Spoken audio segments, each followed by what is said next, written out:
नमस्कार दोस्तों, आज फिर हमारे साथ एक्स रॉ ऑफिसर दिल्ली से एनके सूद सर जुड़े। सूद सर नमस्कार, आपका बहुत बहुत स्वागत है। नमस्कार जी, आपका बहुत बहुत शुक्रिया। सूद सर, आम आदमी पार्टी के एमएलए नरेश बाल्यान की एक ऑडियो वायरल हो रही है जिसमें वो एक गैंगस्टर से बात करके पैसे उगाही की बात कर रहे हैं, और आप अभी मुझे बता रहे थे पीछे कि एक ऐसा सेटअप तैयार किया जा रहा था जिससे मोदी जी, अमित शाह जी इनकी जासूसी करने का एक नेटवर्क स्थापित किया जा रहा था। जो दिल्ली में जो सरकार थी उनके कुछ लोगों ने आपको अप्रोच भी किया था। तो पहले ये जानना चाहेंगे कि ये जो अभी ऑडियो वायरल हो रही है ये और वो क्या था जिसमें वो एक यूनिट बनाई जा रही थी मोदी जी और अमित शाह जी की बातें सुनने के लिए, वो क्या था? नहीं, पहले तो मुझे लगता है वीडियो चला दीजिए, जो ऑडियो जो इनका वो चला दीजिए। बिल्कुल, चलिए थोड़ा सा वो चलाए थे, काफी लंबा है, लेकिन मैं फिर एक बार थोड़ा सा सुना के फिर शॉर्टकट में वो लोगों को हाँ। यहाँ पे बता देंगे। दूसरी साइड करने लग रहे हो भड़क क्या मैं करना है तो बताओगी। आज फोन कटेगा ना तो मेरा फैसला कर दो, यस और नो, ना तो मैं कार्रवाई करूंगा। मैंने किसी का ना लिए पता कर लिया मेरे बारे में, 25 से नीचे ना लिया करूं, मैं छोड़ दिया करूं 25 से नीचे का। छोटे मोटे मानस धोर में फोन भी ना करा करूं किसी तो मार्केट में मेरी तरफ से हरियो भी नेता कह रहा है इस मार्केट में भाईचारा बात करो, पर भाईचारा की बात है मैं भी नहीं मानो। 10 वाली था 15 कह दी, 20 दुआ जाएंगे और बोल 20 लेके खत्म कर दे यार, हो जाए कि मैं क्या जुल्म हो गया नहीं है पीछे, थोड़ी मोटी तो मैं मान भी जा रहा है। पैसे टाइम ले ले जितना टाइम लेना पैसे को नहीं थोड़ी।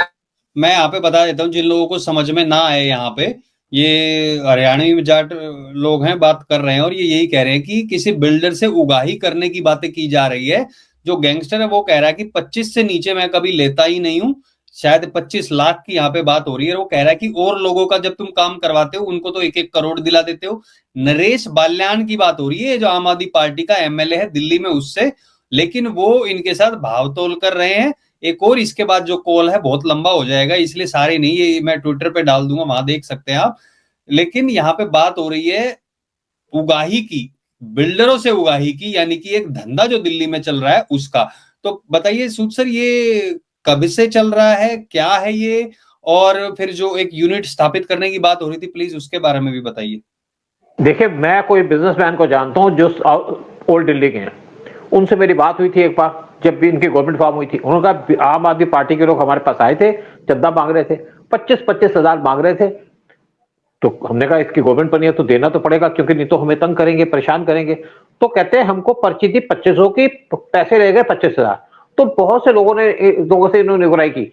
फिर जिस तरीके से आप देखते हैं कि यहाँ पे शराब का धंधा चल रहा था, यहाँ पे यही काम चल रहा था, यानी कि जो ब्लैक लिस्टेड लोग थे उनको प्रोजेक्ट दिए जा रहे थे, पैसा दिया जा रहा था और गवर्नमेंट को नुकसान पहुंचाया जा रहा था। और इसलिए केजरीवाल जेल में गए, और इसलिए केजरीवाल के साथी सिद्धार्थ जैन और सिसोदिया वो जेल में गए, और अभी ये छूटे नहीं है, सिर्फ इनको बेल मिली है। लेकिन दूसरी बात मैं इसलिए जानता हूं, इनका बहुत कुछ जानता हूं मैं, क्योंकि जब इनकी गवर्नमेंट फॉर्म हुई तो मेरे एक फ्रेंड की उसके मकान पे कब्जा कर रखा था किसी पुलिस वाले ने, सीनियर आदमी था, उसने मेरे को अप्रोच किया, पेपर भी उसके पास है, लेकिन वो मकान पुलिस वाले ने अपने कंट्रोल में ले लिया था। लेकिन आपको पता है कि ऐसे केसों के अंदर आप लीगल तरीके से जाओगे तो बड़ी देर लग जाती है, टाइम लग जाता है। जबकि मकान सिर्फ LIJ मकान था, शायद उसकी 1 करोड़ के आसपास की या 70-80 लाख की कीमत होगी। तो उसके ऊपर मैंने केस फाइल किया कि मैंने कंप्लेंट फाइल कर दी, पुलिस को कंप्लेंट दे दी। फिर मैं चाहता था कि अब केजरीवाल आ गया, ईमानदार आदमी है, तो उसके पास जाते हैं, इसकी केस को प्रोसेस करेगा तो केस जल्दी निपट जाएगा। तो मैं इसके ऑफिस में गया जो लीगल सेल था इनका, या जहाँ पे कंप्लेंट सुनी जाती थी वहां गया तो वहां देखा मैंने जो हेड था वहां बैठा हुआ था, वो मेरा कुलीग था, मेरा सीनियर भी था, ज्वाइंट सेक्रेटरी लेवल का आदमी था, कुछ देर के लिए लॉ के अंदर आया था वो। तो मैंने उससे कहा, मैंने कहा जी चलो आप अच्छे, तो आप यहाँ कैसे आ गए? कहते मैं इनके लिए काम कर रहा था। तो मैंने कहा एक ऐसी कंप्लेंट है, इसको तो आप एक्शन लगाओ इसके ऊपर। तो उसने मुझे बड़े क्लियरली कह दिया, कहते सूद भाई ऐसा है, यहाँ पे कुछ नहीं होगा। तो मैंने कहा कंप्लेंट सेल क्यों खुला हुआ है? कहते सब दिखावा है, यहाँ पे कुछ नहीं होगा। तो मैंने कहा क्या कुछ हो सकता है इस पे? कहते ऐसा करो, इनके ऑफिस पे चले जाओ, जो CM का ऑफिस है, और वहां जाकर के फलानी लड़की है उसको फोन कर देना, वो नीचे आ जाएगी, उसको समझा देना, उसको पेपर दे देना, तो आपका काम हो सकता है तो हो जाए, नहीं होता मैं नहीं अपनी गारंटी ले सकता। तो मैं इनके ऑफिस में गया, जब नीचे से रिसेप्शन से फोन किया तो लड़की ने नीचे आने से मना कर दिया। मैंने कहा ऐसा है, मैं रॉ ऑफिसर हूँ, सीनियर आपकी पोजीशन पे बैठा हूँ, और मैं वैसे भी केजरीवाल से डायरेक्ट बात कर सकता हूँ अगर जरूरत पड़े तो कहती ऐसा है, उनके पास टाइम नहीं है, ना मेरे पास टाइम है, आप अपनी सेक्शन पे कंप्लेंट छोड़ दो। फिर मैंने कहा भाई किस टाइप का यहाँ पे जस्टिस मिलेगा? तो मुझे तभी समझ में आ गया था केजरीवाल जस्टिस करने वाला आदमी नहीं है, झूठा आदमी है। उसके बाद वहां पे कुछ और लोग बैठे थे कंप्लेंट दे करके, और सबके सब बड़े हताश थे। लेकिन उसके बाद मेरे को आदमी अप्रोच किया, जो हमारा एक ऑफिसर जो वहां पे था, कहता चलो वो तुम्हारा केस तो अलग है, लेकिन एक ऐसा है कि केजरीवाल को यहाँ पे एक सपोर्ट चाहिए तुम्हारे से। उन्होंने मेरे से कहा कि यहाँ पे जो है ना, हम चाहते हैं कि हमारा यूनिट खड़ा हो जाए ताकि हम अपने कुछ पार्टी के काम कर सकें। तो मैंने कहा ठीक है। कहता आप उनको ट्रेनिंग दे दोगे? मैंने कहा दे दूंगा ट्रेनिंग। मेरे पास कहते आपके कुछ कुलीग भी ले आओ, क्योंकि वो जो ऑफिसर था वो थोड़ी देर के रॉ के अंदर आया था, उसकी ज्यादा जान पहचान नहीं थी, मेरे तो रूट्स थे रॉ के अंदर। तो मैंने कहा ठीक है, मैं अपने जो ट्रेनर्स हैं जो काम सिखाते हैं इंटेलिजेंस कलेक्शन करने का या किसी के सर्विलेंस करने का, उनको इकट्ठा कर दूंगा। फिर मैंने कहा इसके लिए तो इक्विपमेंट भी चाहिए। कहते उसकी चिंता ना करो, केजरीवाल के बड़े कंटेक्ट हैं यहाँ पे बिजनेसमैनों से, और बड़े बड़े बिजनेसमैन से उसके कंटेक्ट हैं, तो वो इंपोर्ट कर लेंगे। जब उन्होंने मुझे लिस्ट दिखाई कि इस टाइप के इक्विपमेंट चाहिए, मैंने कहा ये इक्विपमेंट तो आप ले नहीं सकते, ये तो आपको गवर्नमेंट की परमिशन लेनी पड़ेगी, आईबी से परमिशन लेनी पड़ेगी, होम मिनिस्ट्री से परमिशन लेनी पड़ेगी। तो कहता वो सारा काम हो जाएगा, ये चुपचाप सामान मंगा लेंगे। तो मुझे तब बात समझ में आ गई कि इनका एजेंडा दूसरा है, यानी कि ये इक्विपमेंट इकट्ठे करके सिर्फ जो सेंटर पे गवर्नमेंट बैठी है उसकी सर्विलेंस करना चाह रहे थे। तो मैंने कहा भाई अगर सीधा काम हो तो मैं ट्रेनिंग दे दूं, अगर आपको इस टाइप का काम करना है मैं तो आपका साथ नहीं दूंगा। तो मैं वहां से चला गया और मैंने कहा इसमें मैं आपकी कोई मदद नहीं कर पाऊंगा। बाद में एक केस सामने आया कि कुछ पुलिस वाले जो दिल्ली पुलिस में काम करते थे, उन्होंने केजरीवाल की पोल खोल दी कि केजरीवाल यहाँ पे हमारे साथ सर्विस करवाना चाह रहा था बहुत से लोगों की। क्योंकि देखिए दिल्ली या अगर आप सीएम की बात करें, सीएम की कोई पावर नहीं है कहीं पे सर्विलेंस कराने की। अगर आप स्टेट की बात करें तो स्टेट के पास पुलिस होती है, पुलिस की सीआईडी होती है, वो कुछ काम कर सकते हैं। लेकिन इस इक्विपमेंट जो सेंट्रल गवर्नमेंट के अप्रूवल से चलते हैं वो इक्विपमेंट ले नहीं सकते, उससे काम नहीं कर सकते। तभी आपने देखा होगा कि जो स्टेट की सीआईडी होती है उसकी लिमिटेशन होती है। जो सेंट्रल एजेंसीज है, सीबीआई हुई, रॉ हुआ, आईबी हुआ, इनके पास पावर एक्स्ट्रा है। लेकिन बहुत से इक्विपमेंट ऐसे होते हैं जो सिर्फ आईबी और रॉ यूज कर सकते हैं, या एनटीआर जो आज रेस हुई है वो कर सकती है। लेकिन सीबीआई के पास भी बहुत से इक्विपमेंट की परमिशन नहीं है।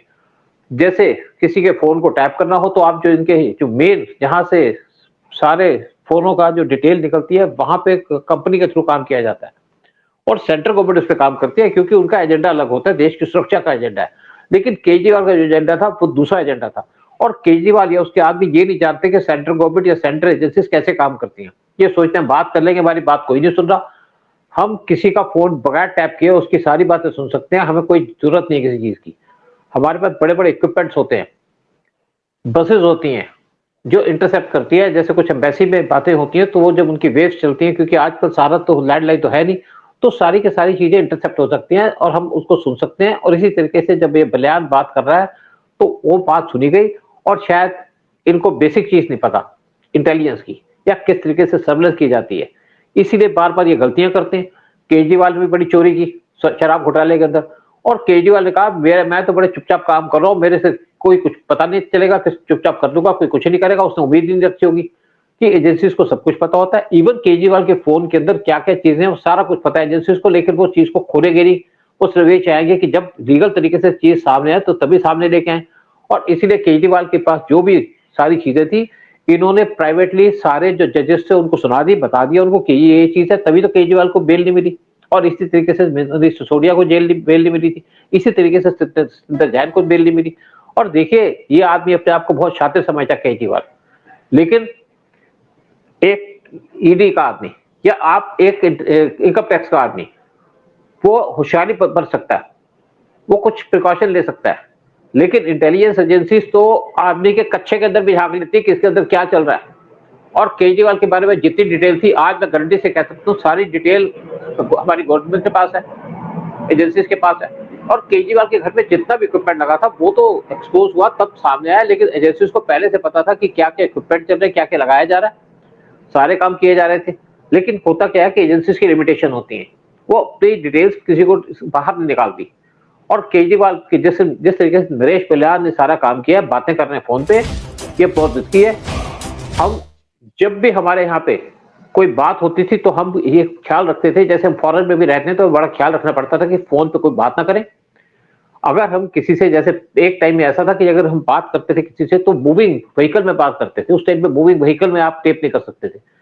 अगर आप किसी कमरे के बाहर एक छोटा सा इक्विपमेंट लगाते हो तो सारी आपकी बातें सुनी जा सकती।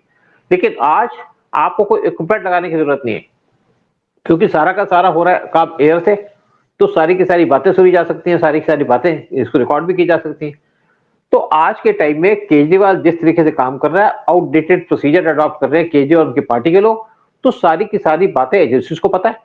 और आज केजरीवाल वैसे भी फंस चुका है, शराब घोटाले के अंदर फंस चुका है। केजरीवाल ने कभी उम्मीद नहीं की होगी कि मैं शराब घोटाले में इतनी गड़बड़ कर रहा हूं, बड़ी प्रिकॉशन दी, तो केजरीवाल तब भी फंस गया, क्योंकि एजेंसीज को सब पता था क्या हो रहा है क्या नहीं है। सीबीआई का अपना तरीका है, रॉ का अपना तरीका है, आईबी का अपना तरीका है, लेकिन सबके जो बेसिक चीज है वो सेम है। तो केजरीवाल को जो पार्टी का एमएलए जिस तरीके से बात कर रहा है उगराही करने की, उगराही का तो इनका पुराना धंधा है, आज से तो नहीं कर रहे, पहले से कर रहे हैं। और आज इस टाइम पे इलेक्शन में इनको पैसे की भी जरूरत है, लेकिन पैसा इनके पास है नहीं, क्योंकि बहुत सा पैसा इनका पकड़ा गया। शराब घोटाले में जितना भी पैसा था पकड़ा गया, और केजरीवाल के जो पास जो पैसा था वो तो इन्होंने वैसे भी लुटा दिया वकीलों को फीस दे दे करके। तो गवर्नमेंट जो इनकी वो भी बैंकरप्ट हो चुकी है, केजरीवाल खुद बैंकरप्ट हो चुका है। बस मार्शल की भी बात करते हैं सूद सर, ये बस मार्शलों की भी बात करते हैं कि उनको हटा दिया है, हम आपके लिए लड़ेंगे, उनका क्या सीन है? देखिए, लगाया इन्होंने कहा था कि हम बसों में मार्शल पोस्ट करेंगे। मार्शल कभी बसों में गए नहीं। कुछ मार्शल को अपॉइंट किया था, अपॉइंट करके उनको सैलरी देते, लेकिन बसों में डिप्यूट नहीं किया। उनको यूज करते थे अपने के, इनकी पार्टी के लोग थे, और वो लोगों को ये यूज करते थे इलेक्शन के अंदर कैंपेन करने में, जगह जगह में उनको ले जाते थे। इवन दिल्ली के अंदर आपने देखा होगा कि जब यहाँ पे पोल्यूशन की प्रॉब्लम चल रही थी 2 साल पहले, तो केजरीवाल क्या करता था, कुछ बच्चों को खड़ा कर देते थे तख्ती लेकर के हाथ में, साथ में रेड लाइट ऑन तो इंजन ऑफ, वो तख्ती लेके खड़े होते थे।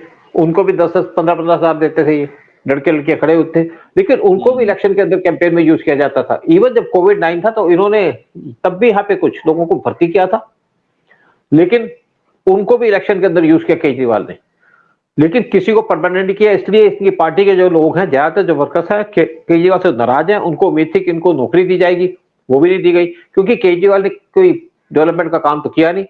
बसें प्रिक्योर करनी थी, वो भी प्रिक्योर नहीं की। यहाँ पे कुछ और डेवलपमेंट का काम थे, क्योंकि एक टाइम बात हो रही थी केजरीवाल दिल्ली के अंदर जगह जगह में के अंदर पार्किंग बनाना चाहते हैं। पार्किंग नहीं बनाई, क्योंकि पार्किंग से बेनिफिट होता है, वहां इलीगल पार्किंग बनी है दिल्ली के अंदर, और अगर इलीगल पार्किंग में वहां काम होता है तो वहां से पैसे इकट्ठे होकर के इनकी पार्टी के लोग हो जाते हैं, और इसलिए वहां पे एक मशीन लेके खड़े हो जाते हैं, कहते हैं यहाँ पे तो पार्किंग है, पैसे तो 10-20 रुपए ले लेते हैं पर घंटा।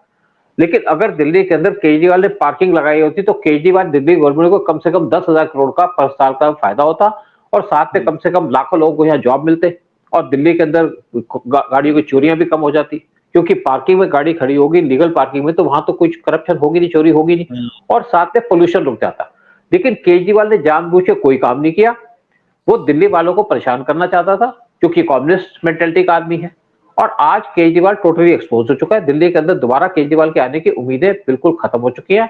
और नरेश बलियान ने जिस तरीके से फोन पे बात की, ये सोचें कि हमारा फोन टेप कोई नहीं कर रहा, सुन कोई नहीं रहा, सब सुने जाते हैं सबके फोन। तो इसलिए फोन पे बात करते हुए या व्हाट्सएप पे मैसेज देते हुए आदमी को ख्याल रखना चाहिए कि हम कोई लूज टॉक ना करें या कोई सीक्रेट बात ना करें। ये मतलब जो एक तो ये बात होगी नरेश बाल्यान की, और जो आपने बताया दूसरा ये कोशिशें कर रहे थे, तो क्या ये होम मिनिस्ट्री तक ये बात नहीं पहुंची हुई कि ये फिर से कुछ इन्होंने कोशिश की हो बात, ऐसे फोन सुनने की, टेप सुनने की, फोन रिकॉर्ड करने की, ऐसा कुछ कोई रिपोर्ट? नहीं, वो एक्चुअली क्या हुआ कि वो एक्चुअली ये इम्प्लीमेंट नहीं कर पाए, इनको आदमी नहीं मिले, एक्सपर्ट नहीं मिल पाए, क्योंकि इंटेलिजेंस का आदमी तो इनके अंदर इन्वॉल्व नहीं होगा। लेकिन इनका वो उसके बाद कुछ उन्होंने दिल्ली पुलिस के लोगों को रिक्रूट किया था, 15-20 लोगों को रिक्रूट किया था किसी की सर्विस वगैरह करने पे, लेकिन वो भी उन्होंने एक्सपोज कर दिया, क्योंकि आप इलीगल तरीके से काम करा रहे हैं। उनको पता था कि अगर ये चीज एक्सपोज हो जाएगी तो हम जेल में जाएंगे। आप किसी की सर्विस नहीं कर सकते। इवन इंडिया के अंदर डिटेक्टिव एजेंसीज को कोई पावर नहीं है, जैसे फॉरेन के अंदर डिटेक्टिव एजेंसीज रजिस्टर होती हैं। मैंने भी डिटेक्टिव एजेंसी चलाई थी, छोटे छोटे काम होते थे, लेकिन आप किसी का फोन टेप नहीं कर सकते, आप किसी बैंक की डिटेल वो नहीं ले सकते लीगल तरीके से, और अगर आप इलीगल तरीके से लेंगे, कोई कंप्लेंट करेगा तो जेल जाएंगे आप। तो बहुत से लोग इसलिए जेल चले जाते हैं। अगर आप किसी का पीछा कर रहे हैं किसी केस के अंदर, कंप्लेंट कर देगा तब भी आप प्रॉब्लम में आ जाओगे। तो सारी की सारी बातें केजरीवाल करना तो चाहते थे, लेकिन कर नहीं पाए, क्योंकि ये इनकम टैक्स के आदमी अपने आप को होशियार समझते हैं। लेकिन इंटेलिजेंस के आदमी इनसे 2 गुना ज्यादा होशियार होते हैं, सीबीआई के आदमी और ज्यादा होशियार होते हैं। तो केजरीवाल का जो एजेंडा था यहाँ पे दिल्ली के अंदर किसी ना किसी तरीके से सेंटर को अपनी वॉच रखना, फिर क्या जरूरत है आपको पीएम के ऊपर वॉच रखने की। इन्होंने कभी इमेजिन नहीं किया होगा था। इनको लगता है कि जो इंटेलिजेंस एजेंसीज के लोग हैं सिर्फ यहाँ घास खोदने आते हैं। इंटेलिजेंस एजेंसीज के लोग बड़े बड़े काम करते हैं, देश के लिए काम करते हैं, देश के लिए बिन बढ़ जाते हैं, लेकिन किसी चोरों के लिए काम नहीं करते। अच्छा सूप सर, ये जो नरेश बाल्यान की इसकी भी चीजें और सामने आएंगी, क्योंकि पहले ही कैलाश गहलोत ने तो वैसे भी पार्टी छोड़ दी है। मतलब इनका अब ये बिल्कुल ही गर्त में जाते हुए नजर आ रहे हैं कुल मिला के। और जो भी इनकी चीजें, अभी हमने पिछली वीडियो में ही बात किया था, आई थिंक महीने भर पहले, कि धीरे धीरे इनके और पत्ते खुलने लगेंगे जैसे जैसे नजदीक आएगा चुनाव। तो लग रहा है कि वैसा ही होता जा रहा है और अब इनकी ज्यादा टाइम नहीं बचा। आई थिंक जब पब्लिक निकल के, मैंने 1-2 वीडियोस भी देखे थे, इनफैक्ट वहां पे कुछ लोग इनको गालियां भी बक रहे थे, पूछ रहे थे कि झाड़ू आएगी, तो कुछ गाली देके बात कर रहे थे। लोगों में इतना आक्रोश भरा हुआ है, इनकी झूठ जो है एक एक दिन सामने आ रही है। पहले ये होता ना, शुरू में आदमी 1-2 बार झूठ बोलता है तो पता नहीं चलता है, अब तो मतलब हद हो गई है। तो मुझे नहीं लगता कि इनकी 30 सीटें भी मुश्किल से आएंगी। आपका क्या सोचना है? मैं इनको 10 से ज्यादा सीटें ही दे सकता, वो भी कुछ मुस्लिम एरिया के अंदर। वैसे मुस्लिम भी इससे नाराज हैं इस टाइम पे, मुस्लिम इस टाइम पे कांग्रेस की तरफ जा रहे हैं। और जाट जो है, जो इनको आउटर दिल्ली में सपोर्ट करते थे, वो भी हट चुके हैं गहलोत के इनकी पार्टी छोड़ने के साथ। इन्होंने अपनी पार्टी के अंदर बहुत से लोग जो अंडरवर्ल्ड से कनेक्शन रख सकते हैं या गुंडागर्दी कर सकते हैं, उनको भर्ती किया था, लेकिन धीरे धीरे वो भी इनका साथ छोड़ गए, क्योंकि जेल तो कोई जाना नहीं चाहता। मुस्लिम से इन्होंने दिल्ली के अंदर दंगे कराए, लेकिन जब वो फंस गए तो इन्होंने बचाया नहीं, उनको बचा पाए नहीं, और जेल में चले गए बहुत से। तो इसलिए दिल्ली के अंदर केजरीवाल का दोबारा पावर में आना इम्पॉसिबल है। मैं किसी भी तरीके से ये नहीं कहूंगा कि केजरीवाल इलेक्शन जीत सकते हैं। फिर इनको एक और प्रॉब्लम है कि कांग्रेस और इनका आपस में झगड़ा चल रहा है इस टाइम पे। कांग्रेस इन पे अटैक कर रही है, पहले कांग्रेस इनका साथ देती थी, फिर इनकी अपनी पार्टी के लोग छोड़ रहे हैं, स्पेशल इलेक्शन के टाइम में पावरफुल लोग, स्पेशली गहलोत जैसे लोग यहाँ की पार्टी छोड़ गए। और मतलब बाकी जो इनके लोग हैं वो डिफंक्ट हो चुके हैं, यानी कि काम तो कोई किया नहीं, अब पब्लिक के सामने जा भी नहीं सकते, पब्लिक को फेस नहीं कर सकते। तो केजरीवाल ने जो अपना काम करना था, अगर काम करके केजरीवाल रहते तो केजरीवाल को बहुत फायदा होता, लेकिन केजरीवाल की इंटेंशन खराब थी। आपने कभी रामायण सुनी होगी, रामायण के जो प्रोग्राम आता है उसके अंदर अगर आप, जैसे रामायण में ये कहा जाता है कि आपकी अगर इच्छा अच्छी है या आप एक अच्छा काम करना चाहते हैं तो आपको सब सपोर्ट मिलेगी, भगवान भी आपको सपोर्ट करेगा। लेकिन जिस आदमी की इच्छा खराब हो, इंटेंशन खराब हो, वो कब तक ऐसे चल सकता है। तो केजरीवाल का वही हाल है, लालू यादव भी इस तरीके से खत्म हो गए थे। तो केजरीवाल का दी एंड, मुझे लगता है दी एंड आने वाला है। और केजरीवाल जिस तरीके से दिल्ली वालों को परेशान किया, केजरीवाल और दिल्ली के अंदर मुझे लगता है कि केजरीवाल दोबारा पावर में आएगा। राइट, चलिए देखते लोगों को क्या सोचना है, वो भी कमेंट सेक्शन में जरूर बताइए। आप लोगों को क्या लगता है। इस वीडियो को लाइक और शेयर जरूर करें सब लोगों के साथ, और जो नए लोग जुड़े हैं वो चैनल को सब्सक्राइब करें। बहुत बहुत धन्यवाद सूद सर आने के लिए, सारी जानकारी शेयर करने के लिए। जय हिंद, जय भारत। जय हिंद, जय भारत।